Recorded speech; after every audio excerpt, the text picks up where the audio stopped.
welcome back to Sextras, where we talk about sex and all the extras. I'm Honey. And I'm Maria. And today we're talking about attachment styles. Finally! My favourite topic of conversation. Literally what we bring up every single week, and now it's finally getting its own episode. Yeah, it deserves it. It really deserves it. It deserves all the episodes.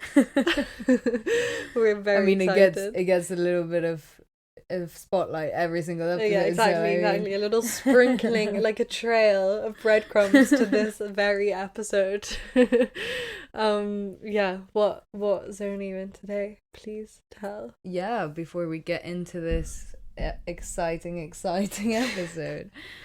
Well, I'm feeling in the yellow zone. I'm feeling so excited because I'm gonna see my boyfriend and we're gonna spend this weekend together. I mean, not that special, but it's gonna be a special weekend because it's our 3 years. So I'm just it's tomorrow. So Cute. I'm just no, it's not our 3 years tomorrow, but he's coming tomorrow. So I'm getting it's getting to that point where it's I need it to happen now, and it's kind of okay, everything that happens today is irrelevant.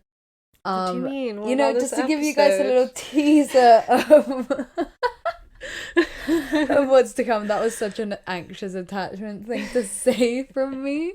So just to give you a little taste of what I experience as an anxiously attached person. I thought you were securely attached now. But yeah, super excited and super just feeling really happy because I've spent 3 years with my boyfriend now. It's kind of crazy. Yeah, it's crazy times. Yeah. But what about you? I'm feeling quite blue, grey, green, white, all of those ones, the kind of ambivalent, gross little brown mix. Yeah, it's all just a bit, I don't know what's going on. But yeah, just living. Okay. So just not really vibing with anything or anyone. I'm not that bothered by dating right now or sex, to be honest. If it happens, that's fine with me, but okay, but it's not a white. No, because what you just said really gave me white vibes. But yeah, well, no, it is a bit white green vibes, but it's also a bit more more negative than that. Okay, I think I'm just a bit overwhelmed because I have so much to do because I'm going away in a week, and I don't think I realised how much I have to do, and I'm just overwhelmed. Everyone wants to see me. I'm so popular, so I'm a bit busy, So yeah. Okay. Yeah. Okay, fair enough. That's that. But should we get into the very exciting episode? Let's do it. Okay. So obviously we should preface this episode by saying we are not psychologists or experts necessarily, although I would consider myself an expert on this topic, but I have no qualifications whatsoever other than the fact that I just like to read as much about it as I can. And we're basically just gonna run through each attachment style kind of from the research that we've done, our own knowledge, and just tell you how each one manifests, how it is formed as well, and a few tips for how to help solve it or whatever. So obviously don't take everything we say as the holy grail, but there's just a little intro to attachment styles, basically. If you don't know what yours is, or you don't really know what attachment styles are, or you're why the fuck do I need to know about this, we're just gonna put all of everything we've said for the last 18 months about attachment styles into one episode to show you why we really, really think it's important for you to know your attachment style. Yeah. And just big disclaimer also, to really, if you're interested in this and interested in how it's manifesting in you and how to sort out all your attachment behaviors and all of that shit, really you have to seek therapy and an expert. Don't or listen to lots of podcasts and you know what I mean. You're not gonna get your guide here on how to fix your life. you know, obviously that's not gonna happen. I feel like that goes without saying. But yeah, if you're interested, definitely, like, there's many resources out there, and like obviously the biggest resource is actually like talking to a therapist and unpacking all of that shit. But yeah. Or like we'll put some recommendations of like resources that you can use in the description, because we have a lot that will be helpful. So yeah, let's get into it. Maria, let's do it. Is gonna start with her very own attachment style. Yeah, so I'm gonna talk to you guys a little bit about anxious attachment. So obviously, since I'm anxiously attached, I'll tell you guys a little bit about what it's like, you know, just what I experience on a day-to-day basis kind of thing. So yeah, it's generally formed through an inconsistency in parenting, or like a parenting pattern. So sometimes you'll get a lot of care and nurture and like, and yeah, a lot of just like positive sort of reassurance and the presentation of like, I love you kind of thing. Yeah, and then sometimes there won't be that sort of reassurance of love or whatever. And so this inconsistency is kind of like, you just learn to not know what to expect, and it's always kind of like being in this anticipation of like, okay, what parent am I gonna get this time, or like what kind of mood is this person gonna be in, like that kind of thing. Or also obviously from like abandonment issues, but I think I was listening to this person talk about it, and it's kind of like, yeah, abandonment issues can sort of like, it either leads to like anxious attachment where you're like clinging on for dear life, or like avoidant where it's like, okay, then like I can never get close to anyone again because they'll leave me. So like abandonment can kind of lead to this like clinging on, but anxious is the more clinging on kind of one. Okay. And then sometimes it can come from like overbearing or overprotective parents that kind of generally have anxious attachment themselves, so they have a lot of this clinginess or like dependability, and it's like a lot of the time can be like even more than just overprotective, overbearing. It can be like literally those parents that sort of like base their whole like life and meaning around their kid, and it almost in a like, I'm putting this on your shoulders kind of way. So like an anxious attachment kind of parent. So yeah, that can lead to a lot of fucked up behaviors and like thoughts, and it's kind of in the name, it's a lot of anxiety and a lot of worrying. So yeah, I mean, the main thing I think for anxiously attached people, like the main thing, the way it shows up is like they want reassurance that they're worthy, that they're loved, and all of these things, which like I think everyone in the world wants. Like, I don't think that that's just unique to anxiously attached people, but for secure people, for instance, like they'll have these wants of like being reassured that they're loved and cared for, and they'll look around in their relationship and be like, oh yeah, like this gives me that reassurance, all of these things that aren't necessarily just like verbally like, oh like trust me, I love you, and like you know, the constant reassurance. And they'll be like, cool, but for like an anxiously attached person like that proof just isn't enough. You need more than that. You need like the constant thing, and it's like a constant worrying and constant like, if you're not getting it, then you're in that state. And then like that's also like the really weird thing, that if you are with the person, then all of these feelings and all of these worries subside, and like that person is the only person that's going to make all of this like disappear. So that obviously creates like this crazy like weird dependency, and like yeah, you kind of like need this person to be okay and like to be in a good mood. So yeah, like your self-esteem comes from the other person rather than yourself kind of thing. Yeah, exactly. And so like, because it comes from like a deep fear of abandonment and rejection, this also breeds this like suspicion almost of your partner, and that's not even suspicion in like, oh shit, they're like cheating on me. It's also suspicion in like, when they say I love you, you just don't trust that, because you're suspicious that they like, yeah, you're suspicious of their words, like you just don't trust what they're saying, and it ultimately comes from like a really low self-esteem, and like that's a big characteristic of anxious attachment, having low self-esteem, and kind of like this low self-esteem, fear of abandonment, like interact with each other and like just feed off each other, and it just comes out in like being needy, and yeah, like the suspicion, and yeah, it's almost like I feel like I've described it before, this whole like I genuinely don't believe that my boyfriend or like my ex or like the relationships that I've been in and like I've seriously committed to or whatever, is like there's always this deep genuine belief that they'll never love me how I love them, and like they'll never love me as much as I love them. Yeah. And I feel like that's the whole like, that's like literally a perfect example of literal anxious attachment. It's like you genuinely don't, yeah, you just don't believe it.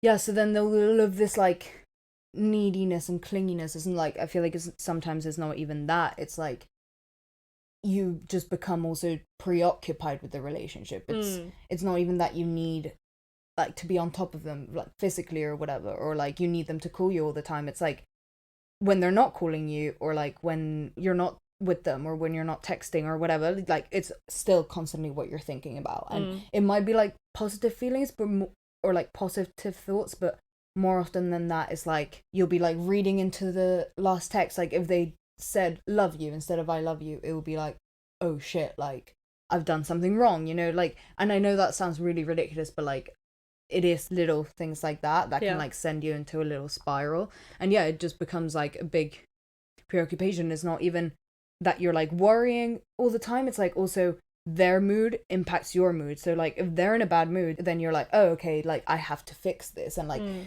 even a lot of self-blaming, like everything has to be about them. Like I feel like anxiously attached people, you think everything's about you, and it's like, oh, they're in a bad mood, it must mean like I did something wrong, or like it's because I did this, when a lot of the time it has nothing to do with you, and like they're literally in a bad mood, but then you're like, okay, I have to fix this because like that's what love is. And exhausting. Yeah, sorry, I feel like I'm like really talking a lot, but it really is like a roller coaster of emotions essentially. And as much as there's like a craving of like spending time with them, it's also like a craving of like emotional closeness. So any distance really, like physical, emotional, anything, is like it's bad. And I mean, we'll get into it, but like because that's a lot of like how avoidants deal with the soothing of their like attachment behaviors, like they kind of have to like move away from it kind of thing. Then it's like this cycle of fuck, like, you know, one is moving away but the other one like is needing them to pull closer, and that's making them pull even further away. So yeah, fun times. Yeah, it's very like a lot of catastrophizing, a lot of like life or death kind of thing. Like it can either be like the best feeling when you're with them and everything's soothed, and then it's just like the complete opposite scale. And it's like, for me, it's like my mind always just goes immediately to like worst case scenario kind of thing. It's always like in some of the examples I was thinking about, it's like they don't send you a good night text, and to me it's like just immediately like, oh, okay, like they literally just weren't thinking about me, like they don't love me anymore. Like it's always like they don't love me anymore. Or like, yeah, sometimes it'll be like they're cheating on me, or like, you know, it will go to like the worst over like this tiniest little things. So yeah, it's not fun. That's kind of my overview of like what it's like, how it presents itself. So yeah, if that sounds familiar, you might be anxiously attached. If that sounds familiar because you've dated someone that like it's kind of giving you like, oh wow, my ex was so like that, it's because they're anxiously attached. And I find it really sad because like it's rooted in this very love me kind of place, and it leads to so much self-torment almost from like nothing. As I said, like your partner can really do nothing or be like so loving, like I said, like all of these signs of reassurance and proof of reassurance, like you're just almost blind to it. So it's just really sad. It's tragic. But yeah, it's the life I'm living.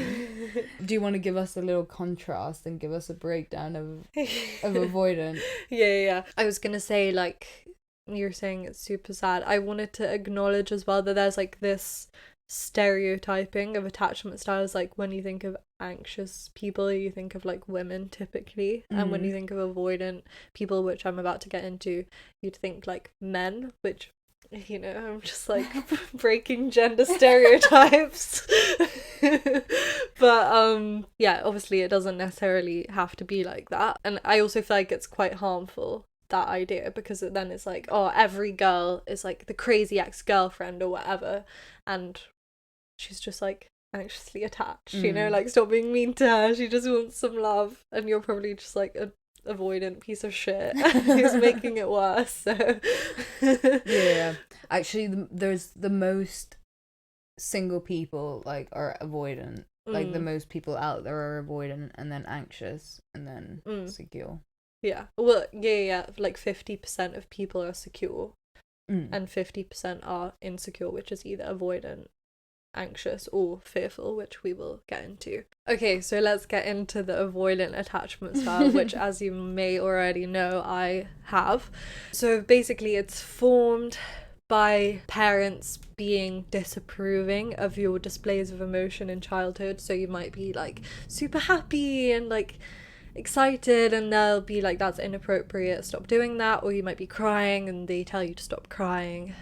Also, I feel like we should acknowledge as well that when we say these things about like parenting and how it forms attachment styles, a lot of the time it can just be the tiniest moment. Yeah. It doesn't have to be a consistent thing, because when you're a child, any slight trauma, like when we think of trauma as adults, it has to be this huge life-changing event, but when you're a child, everything is so new and has such an impact on your development that like the smallest, tiniest thing, if it happens like twice, that can really affect your attachment style. So it's not necessarily this huge thing. So yeah, it can be parents kind of just like dismissing you, or in a family where people don't really discuss their emotions, you can pick up, obviously children pick up a lot on like stress and other people's emotions around them. Like they can feel what people are feeling even if it's not spoken about. I've heard of like people picking up on feelings from like within the womb, because obviously you get all like the hormones and all of the stress signals within the womb, so you feel like your mother's stress and stuff, and that can make you avoidantly attached, which is kind of wild if you think about it. That affects your whole life, like True. yeah, so fun times, really. Basically you learn is like not a positive thing to express emotions. And I swear you can also develop attachment styles and like attachment behaviors or whatever, like in early relationships, as in like romantic relationships, or like even if like, for instance, like in terms of like the whole abandonment thing, if like in a relationships you feel like someone abandons you when it's like a pivotal moment or like a really big life change or something like that, that like that can also impact it. Like it doesn't, like a lot of it does come specifically like from your childhood, and as you were saying, like because you're so sensitive, like any little action like will impact a lot, but like it can, you know, be from like later on in life. I feel like that's important. It's like there's like natural attachment style, which is like your from your childhood, but then it can also be learned and like change as well. Like you can fix your attachment style and become secure, or you can be secure and become like insecure, basically. So yeah, so then how does it manifest? The fun part. Basically you like get stressed out by emotional closeness, so literally the opposite to anxious attached, and you find it really difficult to express emotions, you really value your independence. Also, as opposed to like anxious attached, you have a very high self-esteem because you like have all this independence, but you find it really hard to like interact with other people emotionally. Like if they get too close to you, you'll probably try and push them away. If you're in a relationship, you'll want to have a lot of personal space. If people want to have like conversations about emotions or like the relationship with you, you'll see that as them like trying to suffocate you and like take over your life and try and get further and further away and just avoid conflict as much as possible. And there's also this thing where like, because in the relationship your avoidant attachment style is so triggered by the relationship, there's this thing called like the phantom ex phenomenon, where once you break up with someone and you get that emotional distance, you'll then realize all of the like good aspects of the relationship because you don't have that proximity, and then you'll start to like romanticize this person and think of them as like amazing, even though if you were actually together you probably would be trying to push them away again. So it's all very confusing. Basically you do have the feelings obviously, but you're just like so uncomfortable sitting with those feelings because of like what you've learned about how emotions should be processed and shown, that like when it happens you just like try and flee. You're basically, it triggers your fight or flight response and you're just like running away from all your feelings. So it makes it really, as you can probably imagine, really difficult to like form attachments to people. So yeah, exactly the opposite of anxiously attached people, which is great because the next fun fact of the day is that anxious people and avoidant people tend to be very attracted to one another, because everyone knows that like you repeat patterns that you've learned, you repeat things that have happened to you in the past, so you're always seeking something to fulfill your own idea of yourself. So avoidant people will, because they like, ultimately you do want that, like it's natural to want connections, but you'll look for other people to like fulfill that emotional neediness, even though you don't actually like it in your brain. And anxious people will like be looking for avoidant people, even though it really triggers their attachment style. Also, another thing I forgot to say about avoidance is that you like don't know how to act when other people display emotions. So your anxious partner might be like displaying all of this like neediness and clinginess, as you were saying, and you'll just be like, the fuck are you doing? Like, why are you being like this? Dude, Honey's literally like texted me like one time when her boyfriend was crying and she was like, I was just like, what the fuck are you doing? Like, honestly. Like, literally that exact fucking symptom of your disease. Ooh, diseased being. Yeah. But yeah, and I feel like I've felt that whole, like, why are you crying kind of judgment as well. I try so hard to like not judge people, because I'm like, okay, it's just crying, it's just crying, it's just crying. But really I'm just like, haha, freak. Anyway, so should we talk a bit, obviously we can't give like concrete advice, but like from our own experience, like how to undo it. And also like it's not just our own experience, like this is what I've kind of done because it's like what I've read about being advised, obviously, so, like, but it's like not direct research that we have done. What we found out from the experts on the internet. and on Attached. Oh yeah, we can show them. This is the holy grail. Well, the ones who are watching on video. Yeah, it's called Attached. Are you anxious, avoidant, or secure? How the science of adult attachment can help you find and keep love. Would highly recommend you read this. Yeah. When I had like 2 therapy sessions once, my therapist kept like recommending attachment style books to me, and I was like, mate, I've read all of them already. Like, I got them right here. I pulled out the stack and showed her, and she was like, okay. Anyway, maybe before you get into like specifically, I think like overview, just working on attachment styles as a whole, like it's gonna take time and it's gonna take patience, and there's no like overnight cure kind of thing. It is like a very much looking inward and like working on yourself and like looking at patterns and trying to break them. So like that takes effort and like attention and time. So like all of these tips are going to be kind of along those lines. There's not going to be anything that's like, oh, just like read this and then when you wake up like you'll be better, like you'll be secure. I wish. But yeah, anyway, sorry, tell us like some tips on how to sort of fix it, avoid an attachment. Well, I was going to say, just to like add to your point, is like you probably can't do it by yourself. Like, either get a therapist. I mean, I'm sure you can probably do it without a therapist if that isn't available to you, but it is very like dependent on your partner. Obviously, if you're trying really hard to fix your attachment style and your partner is just like, oh, whatever, I don't really care, and their attachment style is triggering yours, like if they're secure, then it's like they're probably not going to be saying they don't care, first of all, and also they'll try and help you. But if their attachment style triggers yours, then you kind of both need to be trying to fix this together, because otherwise it's just going to continue the cycle.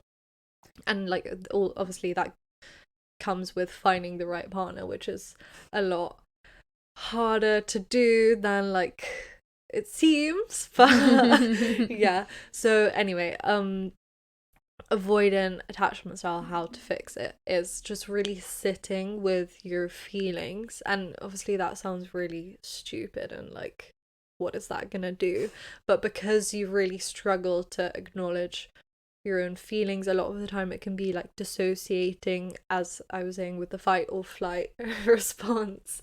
You just need to, like, instead of avoiding conflict, have those really difficult conversations with your partner. Don't say, oh, let's talk about this later, or this isn't the time, or you're being ridiculous, this isn't a big deal. You have to, like, try to be empathetic, and don't confuse your independence with interdependence. So obviously, yeah, it's like really important to be an independent person. That's what everyone strives to be. And that means like having your own interests, being your own person, having your own job, not relying on other people for like every single aspect of your life. But in relationships, interdependence is the like healthy thing that you want to look for, rather than codependence. Because it means that you have like healthy connections with people, you rely on people the right amount, basically everything that we're trying to avoid with these insecure attachment styles, you know. Like not too much codependence and not too much independence, or like pushing people away. It's just the right amount. So yeah, just having those really difficult conversations and recognizing that for the relationship to even work in the first place, you need to recognize both people's emotions, whether you think the other person's emotions are ridiculous or not. Like, this is a big thing that I learned in my last relationship. It's just like, I might think that their emotions are completely over the top and ridiculous as a response to the situation, but if you love them, you need to give them the space to process that, and then in return they will give you the space to process your own feelings. And also, like, for me personally, it has helped to just kind of like explain how I feel when conflict arises. And I think like both sides can do that. The anxious and avoidant side is like, this is how I feel when you act this way, just using like very therapy, like objective eye language, rather than like big emotional words. Just saying, I feel very overwhelmed when you express this like need for me to be around all the time. And that's something that comes up with like fixing avoidant attachment styles as well, is probably the need to have like this personal space is probably not going to go away even as you fix your attachment style, because you become so used to it, which I'm like, oh, so glad about that one. But like but yeah, like just saying, look, I really need this space because I understand that you as the anxious partner need to feel emotional closeness to me, and I want to give that to you, but in order for me to give that to you, I need this personal space to like reset and be able to give it to you. And yeah, like just basically reassuring them, but also reassuring yourself in a way of like, it's okay to feel these feelings, like you're good, it's safe, this is a safe space, and you're working on it together. And that's where I think the aspect of working on it together is really, really important, basically. So yeah, what about anxious attachment? Yeah, I think it's kind of what I would like, the tips that I have are very similar to what you said, just kind of the other side of it, but it is still just like having a conversation about it. And like, so yeah, once you acknowledge these sort of like thoughts that you have, or like these patterns, and like a lot of the times there'll be just these like anxious thoughts or worries, and like I think for anxiously attached people that's even like harder. So there's kind of this like two-way street, right? Like there's this idea of starting a lot of fights and like a lot of drama because like there is this need for attention and whatever, and like when your true need is like for attention or like more affection from your partner, but instead you like act out and you like pick all these fights or whatever. Or there's like you have all these worries and all of this stuff that like is genuinely making you feel like quite uneasy and like unhappy, but you don't want to bring it up because you're like, everything will be easier if I don't bring it up, and like I don't want to cause any trouble. So I think like it can be quite hard to first identify what your actual need is, because like, a lot of the time that gets like overflooded by the worrying, and like you start to see negative things and like pick at the wrong thing almost. Like, yeah, I'll start like a whole argument about like why he didn't call me for this amount of time, but when realistically like what I'm upset about is like I haven't felt close to him, or you know what I mean. So it's like I think it's like you have to identify what the real need is, and talking to your partner can help with that conversation. Like, you can be like, hey, listen, like I've been having all these weird worries and thoughts, and I'm like, when you don't text me goodnight, it makes me start to think like that you're not thinking about me, and then that means that you don't love me, and that you like will leave or whatever, you know, like really go through it, like as crazy as it sounds. And like you can even phrase it like, I know that this is like not completely rational, but this is the thought that I've been having, and like how can we like talk about that, and just like can we like talk about this, and then try to reach some sort of like set some sort of boundary and set some sort of like rule, and try to see how that goes, kind of thing. Like, okay, so I think it would be really helpful if you text me goodnight just before you go to bed. Like, even if we don't talk the rest of the day, like, I know that I'm going to get that goodnight text from you. And is that something you think you could do? It's like, yeah, that's something I think I could do. Or like, no, that's not realistically something I could do because I don't sleep with my phone in my room. You know what I mean? Okay, then how about before you put your phone away, you just like send me a text to let me know. And like, you know, talk about it like from a place of like, okay, where can we like both kind of like have our needs met and be happy. And like, yeah, you won't always reach that perfect solution or perfect medium or whatever. And I feel like that's when then like the like self-soothing, and like you have to sort of like really sit down and kind of like try to, as like for you, for avoidant people, you were saying like sit down with your emotions and thoughts, but I think maybe sit down and like kind of have like a rational pile versus like what you're feeling. So like the feeling is like he hasn't texted me back, so he's cheating on me or whatever, you know what I mean? And then in the rational pile you have like he hasn't texted me back because he's in the shower. Like you know, try to like give your anxious attachment thoughts like a rational path to go down. And a lot of the time that will be like really hard because you can't like, even when you have the rational thoughts like there, you still have those feelings, and I understand that. But the more that you can like differentiate them and like start to go down the like rational path, like, and the more you practice it, the more like that will just become like natural. And also like on the flip side of that, for avoiding people, is like, okay, why is this person crying? Like, this is inappropriate or whatever. Like, come up with like an emotion to match that. And it's like, okay, I understand that they're feeling distressed, or like I feel sympathetic to, like, tell yourself right now I am feeling sympathetic towards them because they are my partner and I love them and I don't want them to be upset. And then maybe you'll like, you know, trigger some like emotional response in yourself. And like I also think it's really sad that anxious people like feel like they need to rationalize their feelings, because I don't think that's like a nice way to live your life. Like, as someone who rationalizes my feelings literally constantly, it's not the funnest thing. And like it is important to feel your feelings, and that's also another thing of like avoidant attached people, is that they are sadly, shamefully, the ones in control in the relationship. Because I think what comes with avoidant attachment styles is this like,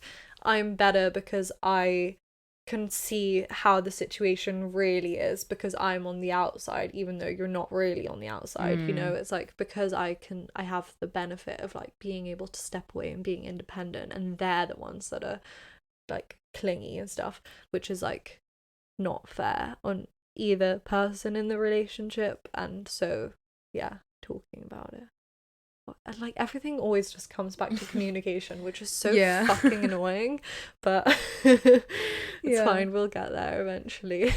And I mean, another thing I guess is sort of like going back to this idea of, for anxious attached people, like the proof or whatever isn't enough. It's sort of just like look at that proof and examine the ways in which like your partner is actually showing you like all the things that you are searching for, or Yeah.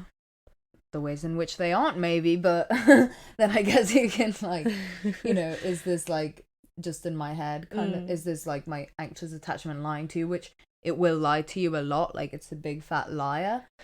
It's kind of like, if you have anxiety, well, I guess it's in the name, but but if you're someone that's experiencing anxiety and like these sort of like idea of intrusive thoughts and stuff, like it can feel a little bit like that sometimes. So yeah, I guess it's just picking out those lies and not believing them. Yeah. But that takes practice and time. Yeah. Also, I think it's like important for like avoidant people, even in like non-romantic situations, to kind of like recognize those things as well. Like, I mean, not necessarily non-romantic, but like if you're not necessarily dating, just be like, how am I treating this person, and like what feelings are coming up for me in like even the slightest possibility of like a romantic situation, of like what are your feelings around intimacy, basically, like why am I freaking out if like this person might like me, kind of thing, you know, and then being like, okay, let's treat this other person with compassion, you know. And that's something I always feel really bad about, like after a breakup or like after I end something, or like rejecting people, because I'm like, why, like I don't like how I act in those situations, you know, like that's not how I want to be as a person, but that's just like how I am triggered to be, and I'm just like really trying to unlearn it because I don't want to be a mean, like unsympathetic person. The villains. Yeah. Basically, we're always the villains. Oh. Then you're always the victim. Yeah. Poor us. But yeah, okay, well, let's touch briefly. I want to like just acknowledge fearful attachment, which is like basically a mixture of avoidant and anxious, and it's characterized by inconsistency. So it's like just very incoherent attachment. Like you either crave, like you both crave emotional closeness, like anxious people, but also get freaked out when it's shown to you or when you receive it, and you're like suspicious of it, basically. So it's a combination of the two. So I just wanted to acknowledge that. We don't really have to go into that much detail. It's basically another insecure attachment style, and if you like identify with aspects of what we both said, then you might be fearfully attached, or it's like called disorganized attachment style. You can go do a little attachment style quiz on the internet and it will tell you your breakdown of which one you most are, or like you can just, you know. Yeah, we'll leave the one that we like in the description, and it gives you like literally breakdown of how much percentage of each attachment style you have, because I guess we're not everyone's gonna be, you know, like a straight a narrow version of one, like we're all a mixture of things, kind of thing. Yeah. And then there's secure attachment as well, obviously, which is like, okay, good for you. Which is basically you don't have any problem forming emotional attachment to people. Doesn't necessarily mean you're an amazing person, but it just means like you can have healthy relationships and it's not difficult for you, which is always just the goal and what everyone with insecure attachment is striving towards, basically. So yeah, and I mean a big tip like in this research that we have done is like, if you do have insecure attachment, is to get into a relationship with someone with secure attachment. Yes. And then, you know, hopefully that will like steer your exactly like and steer you more in that direction, and you'll kind of like slowly but surely move into secure attachment, obviously if you like work on it too.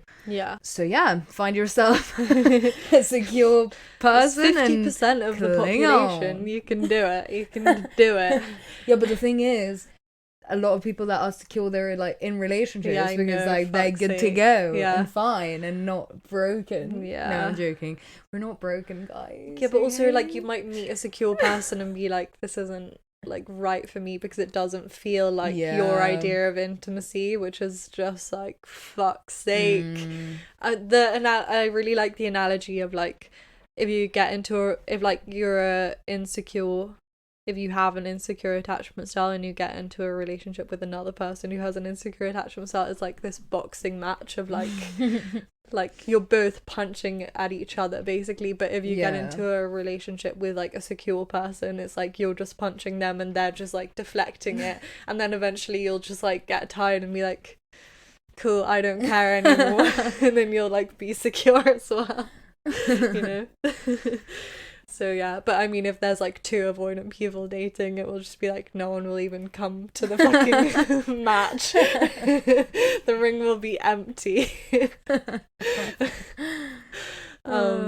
So those are like our little tips, our little overviews, but let's talk a bit about why it is helpful to know your attachment style. And I mean, if we didn't already sell you with those like that overview, like why would you not know that? I can't think of a single person who would like listen to that and be like, I don't identify with any of those, you know? Because like it's useful to know. Obviously we always fucking push reflection on the podcast and just like understanding your own role in relationships, and I think people find it so easy to just like go about their lives like, oh haha, it's so funny that like this is classic me, you know, like everyone falls in love with me but I just like I'm not into them, like that was literally me. And then I was like, but why, like what's wrong with me? And then I started hearing about attachment styles, and it's just kind of crazy to me that the whole literally every way that you act in a relationship has been written down as the attachment style. It's you're such a cliche of the attachment style, which is so unfortunate. But yeah, it's just like it can be so easily described, and you might be going about your life like, oh, why are all my relationships like not successful? And this is just such an easy way to understand why it's that way. Like look at how that's happened and like how you are playing up to that, and then also just like ways to kind of fix it and like unlearn those things. So yeah, I don't know, do you have any thoughts on what kind of stood out to you when you learned about attachment styles? Well, yeah, I think as I said a little bit earlier, I spent so much of my like first relationship, or like even my second relationship, just being like, oh, this is the way I am, and like I'm just the kind of person that like I'm only ever gonna fall in love with someone that I know doesn't love me back, and like that's just the kind of people I'm attracted to, like those people that like don't give me quite enough like the attention that I want, or you know what I mean. Like it was always this like, it was, I don't know, I kind of didn't think that it was like a me problem. I just thought that was just the way that I was, and like the people that I was being attracted to and whatever. And like, why do I always why am I convinced that no one will ever love me how I love them? And it's like quite a sad thing to like kind of just accept about yourself and just be like, this is just the way it is. And then when I like learnt about it and like reading about it more, and the way that I kind of connect those dots, and like, because sometimes you'll read something and you're like, oh, but that's not me, like that's not exactly me. Like I can see what they're getting at, but that's not exactly like, that hasn't happened exactly to me. So but then once you start to like, you know, reinterpret that and like connect those dots and like work through it, it just makes a lot more sense, and the things that you do and the thoughts that you think make a lot more sense. And like it has allowed me, which like I just feel like it's a huge relief, from separating like I'm not worthy and genuinely believing that, to like, okay, that's not true, like so I feel like it makes like a complete difference in like just the way, and even if I am still having those thoughts, like at least now I can separate it, as I keep saying. So I think that's like definitely the biggest thing. And just like it's just helped me a lot in like not feeling those worries and all of these things, because now I can like put a name to it and I can point to it, and I can like go to my boyfriend and be like, this is what I've been thinking, like what I've been feeling. And it's not such a big worry of like, shit, I really can't bring this up because I don't even know what it is. Like, I don't even know how I'm feeling or like what this means. But now it's like, okay, I actually can. And like, now I can start moving towards like not feeling this way. So it's really, you know, it's made a difference. And like, I know, you know, we were talking about it at the start of the episode, like I did joke about the whole like how I was like, oh yeah, now I'm like all fixed and whatever. But like it genuinely, like, I feel like since I found out about them and not really a moment before, like I have been kind of like moving towards a more secure attachment, and like I'm definitely like way further along than I was when I found out about it. Like I'd be interesting to do the quiz, because when I did the quiz I got 15% or something like avoidant fearful or something like that, and then like 55% preoccupied, and then like the rest secure. So I literally like nearly 0% avoidant and like then the rest anxious, essentially. And now I just feel like it would have moved a lot further towards the secure side. But obviously I don't know. Maybe I'm just choosing my own horn, but yeah. No, yeah, I feel like you've come a long way. Yeah. Yeah. But I mean, this is the thing, is like relationships are literally our whole lives. Whether it's like with your romantic partner, or like if you're single, which clearly I am, or like with your parents or whatever, you know, like your family. And this is why we do the podcast, because it's like relationships are everything. They affect your emotional well-being so much, and you can have so much turmoil like going about your life. I just don't feel these things, like why do I not feel anything? Why can I not like sustain emotional connections? Why do I always need to like have personal space? And then it's just like such a simple answer of like, well, I mean, it's not really simple, but it's like, there's this reason, here's the information, and like do with it what you will. And if you want it to get better, then you can like work on it with your partner. You can have these conversations with your parents. Like I've had conversations with my mum about attachment styles, and like it was like kind of sometimes it's a bit awkward, you know, because it's like when we were saying at the beginning like how the attachment styles are formed, it can sound very like blamey and like pointing fingers, but once you understand like the dynamic of your family and how it's passed down, as Maria was saying,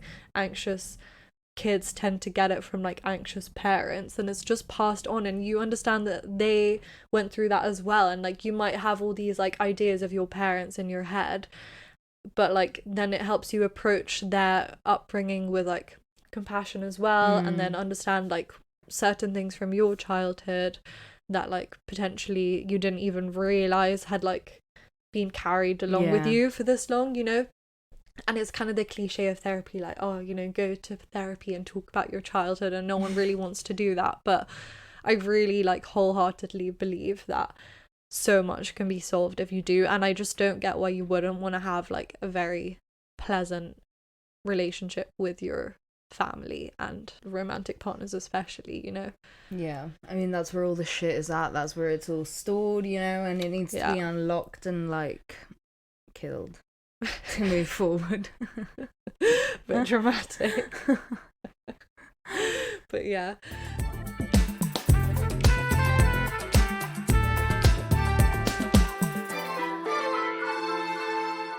So yeah, as I was saying, like I am single, and dating as an avoidant person is like a big issue that I am grappling with at the moment, of like I just don't think that I need to be in a relationship. But then I'm like, do I hate dating, or am I just very, very avoidant is my big question of the moment, because I'm like, I don't really have time for people. But realistically, if I found someone that I really, really liked, which is rare, but if that did happen, I would make the time for them. And like, should I be looking for that? And I'm like, I don't even know if that's what I want, or if that's just like my avoidant mind telling me that that's not what I want and that's not what I need. So it's very conflicting. And then also in my Hinge profile, I have a prompt about attachment styles, and people will always just message me their attachment style. Well, they'll either message me their attachment style, or they'll be like, what's an attachment style? And I'm like, okay, well, we're not gonna match. Okay, then. so the queue of who, you know, the yes and the no gets narrowed. Bye. But if people message me their attachment style, I'm like, okay, interesting, cool, like let's have a conversation about this, you know. Are most people that are messaging you avoidant, anxious, secure? Anxious mainly. Oh, really? This fucking anxious avoidance cycle. Honestly, it's a trap. Like, get out of that as soon as you fucking can.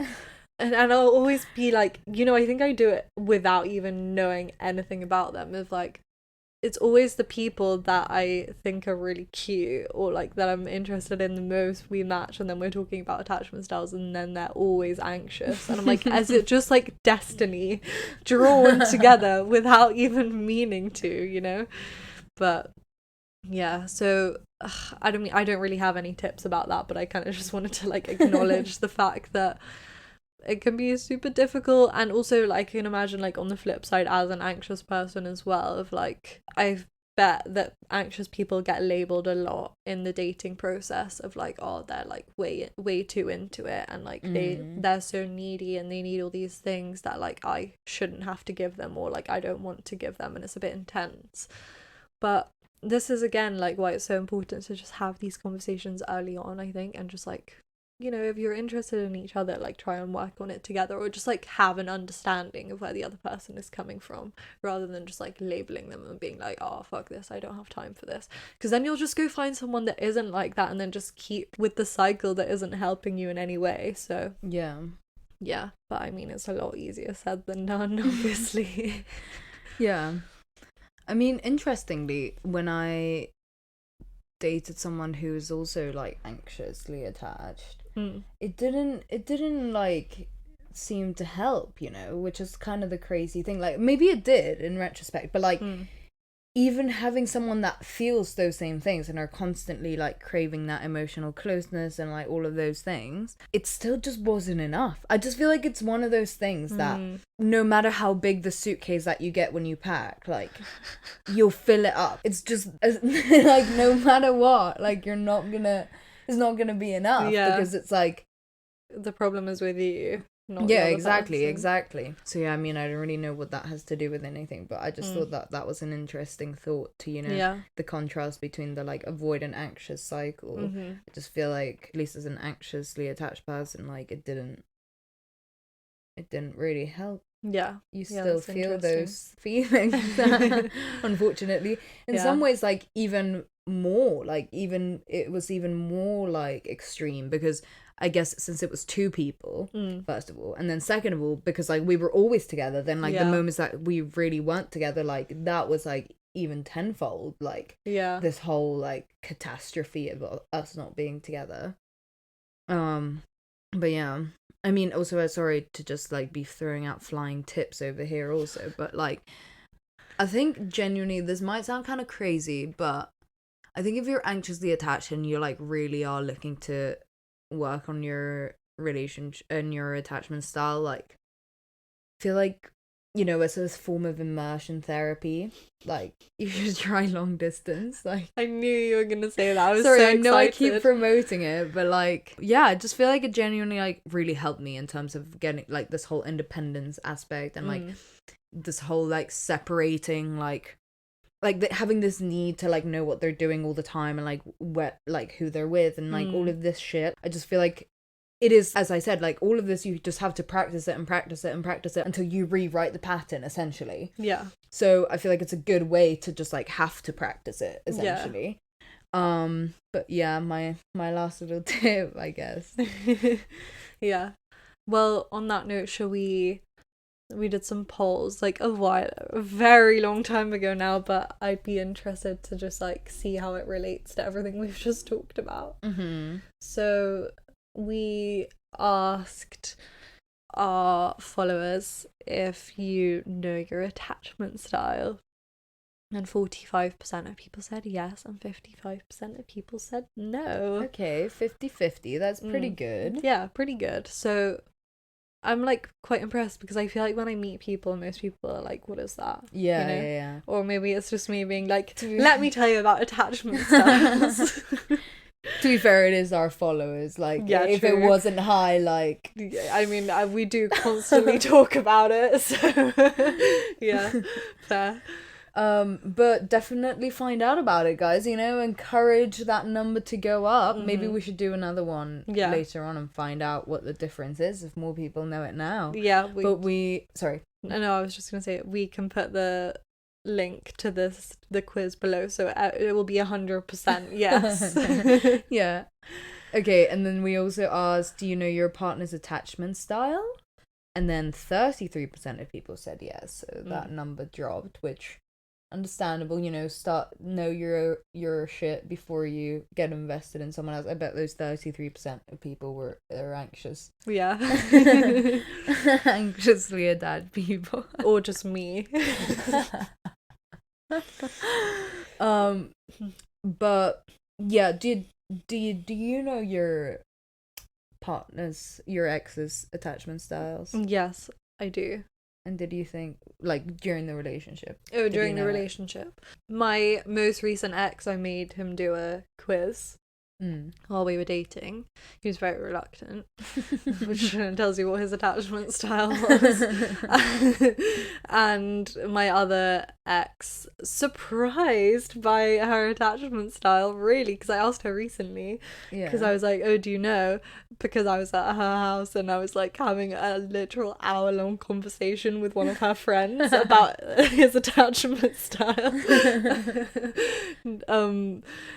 But yeah, she told me, and I was expecting it to be anxious, but it wasn't. So I was like, interesting. Very interesting. But yeah, what about you? Yeah, no, I didn't know my exes at the time, and I also asked my boyfriend to do a quiz. But yeah, did you find that knowing your ex's, like, attachment style at the time, like when you found out about it and stuff, like, did it help? Or yeah. Yeah. in what ways? Just in, like, understanding what was happening? Yeah, I feel like it was just made a lot more sense to be able to put labels to it, and like kind of explaining to him what my attachment style as well was just like, okay, so this is why I like get so freaked out when you show emotions, and like this is how I feel in those situations where we have serious conversations, because it was kind of like at the point of our relationship where we're having a lot of serious conversations, so it was very intense for me. And he would like not understand why I was like super distant when we were having these conversations. I literally felt like I wasn't like present in the conversations because it freaked me out so much to be in them.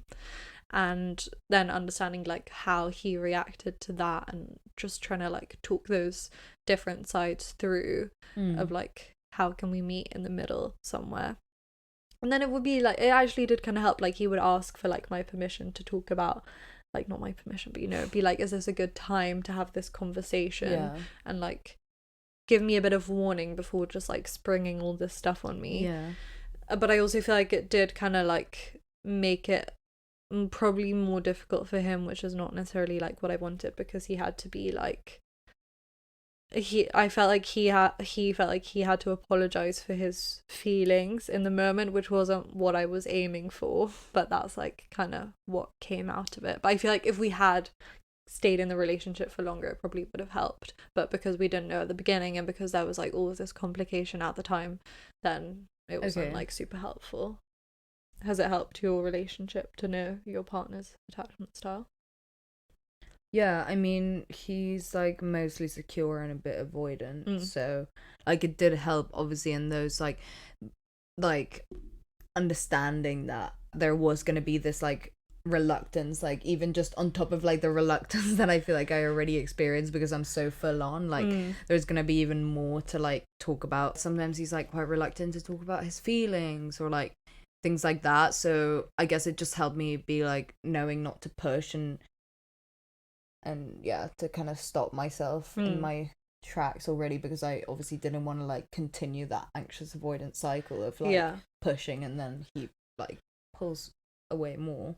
But he's also just not a very like like, as I said, he doesn't really talk about his feelings very much, so like I don't know, I feel like a lot of the stuff is more like to do with my attachment style and like me doing the work, and he's just kind of chilling, so yeah. But I feel like that's like a very like stereotypical like male trait, which is like goes with the avoidant attachment style. That's the thing, it's like I don't know with him like what to just put as like he's just like that, or like he's just the guy, or he's avoidant, like he's, I don't know, he's just like not a very like full of emotions kind of person.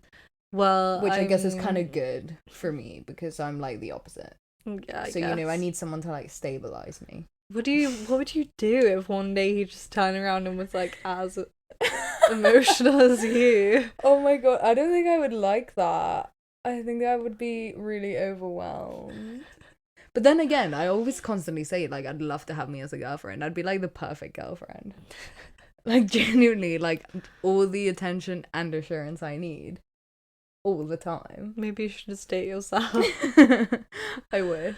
No, but okay, well, I'll give a little fun fact before we end the episode, because I was obviously, you know, doing some research for this episode, and I found out that secure attachment style makes you more likely to have a balance of like, obviously, like, stereotypically masculine and feminine traits, so you like lean more towards androgyny as a secure person, because it's like you're not, you know, fueling all of these like super masculine traits such as like not talking about stuff, you know, which is kind of interesting, I thought. Yeah, I think that's so interesting. And also, like, kind of similarly, apparently fearful avoidant people are like most likely to be homophobic, which I feel like just really confirms the fact that like these binary gender roles are just super toxic to everyone involved, which is kind of wild.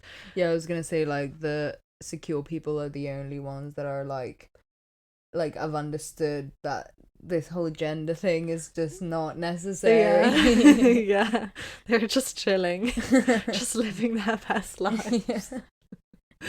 But yeah, thanks for that fact, hon. You're welcome.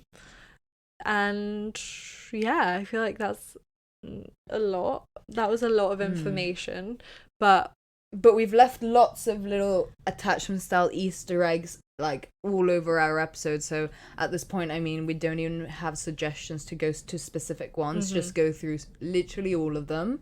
Yeah. And you will find more stuff about attachment styles, and if not, we'll definitely like put some stuff in the description to have a look at and to do the quiz. Yeah. But I hope you guys, you know, learnt a little bit more about attachment styles and maybe like learnt something about yourself. Also, I was gonna say, like, let us know if you guys want, because I feel like we're always talking about like these these mystical resources that we have, and we genuinely like read a lot of information and consume a lot of media about relationships and sex. So if you like would want us to put it all on the website, I feel like that could be helpful for some people, so let us know if that's something that you would want and like utilize, which you can do on our email address, which is sextruspodcast@gmail.com, or DM us on Instagram at sextruspodcast or Facebook at sextruspodcast.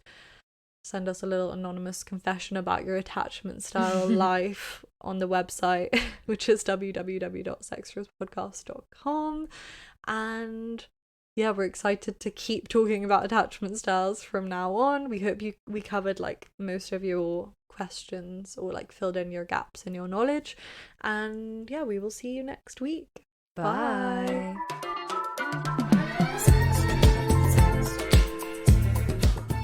You've been listening to Sextras, presented by Honey Jane Wyatt and Maria Jose Hayodatiyi. Produced by Mabel Productions.